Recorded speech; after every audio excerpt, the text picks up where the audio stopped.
கல்யாணம் முதல் வீட்டின் அனைத்து சுப நிகழ்ச்சிகளுக்கும் அறுசுவை உணவில் முக்கிய பங்காற்றுவது அப்பளம். ஆனால் அப்பள தொழிலாளர்களின் வாழ்க்கை தற்போது சுவையற்று உள்ளது. இதற்கான காரணம் பற்றி தற்போது பார்க்கலாம்.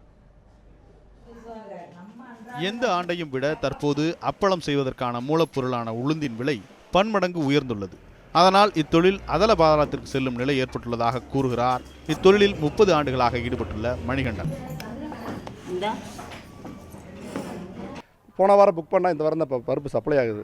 5000 ரூபாய்க்கு புக் பண்ணால் உதாரணத்துக்கு 7000 சொல்கிறாங்க, சம்மந்தமில்லாத ரேட்டில் சொல்கிறாங்க. போன மாதம் நாங்கள் கொள்முதல் பண்ணையில் 90 ரூபாய்க்கு கொள்முதல் பண்ணோம். இன்றைக்கி அதே உளுந்த பருப்பு 155 ரூபா சொல்கிறாங்க. இதனால் கிட்டத்தட்ட எங்கள் ஊரில் மட்டுமே கிட்டத்தட்ட 3 லட்சம் குடும்பம் அந்த அப்பளத்தை நம்பி தான் இருக்குது. பாரம்பரியமாக அப்பள தொழில் இது வந்து தான் தெரியும், அவங்களுக்கு வேறு எந்த தொழிலுமே தெரியாது பேசிக்க. ஆனால் இது அவங்க அதிகமாக பாதிக்கப்பட்டு வாரத்தில் 2 நாள் வேலை ரேஷன் மாதிரி. மூலப்பொருளான உளுந்தின் விலை அதிகரிக்க பல்வேறு காரணங்கள் சொல்லப்பட்டாலும் இது எதையும் அறியாத அப்பள தொழிலாளர்களின் வாழ்வாதாரம் கடுமையாக பாதிக்கப்பட்டுள்ளது.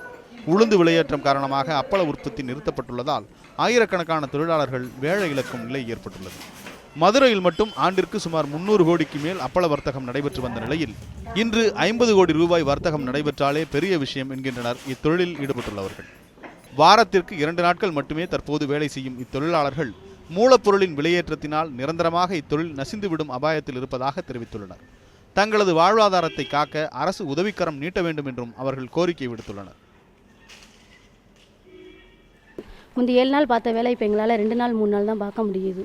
அதனால் நம்ம வீட்டில் ரொம்ப கஷ்டமாக இருக்குது. வீட்டில் பெண்களும் சரி ஆண்களும் சரி சிந்தாமணி அனுப்பணி சேர்ந்தப்புறம் எல்லாமே இந்த வேலையை நம்பி தான் நாங்கள் இருக்கோம். கடந்த 5 ஆண்டுகளுக்கு முன்பாக 5 லட்சம் தொழிலாளர்கள் பணியாற்றிய அப்பள தொழில் தற்போது நலிவடைந்து 2 லட்சம் தொழிலாளர்களை கொண்டு இயங்கி வருகிறது.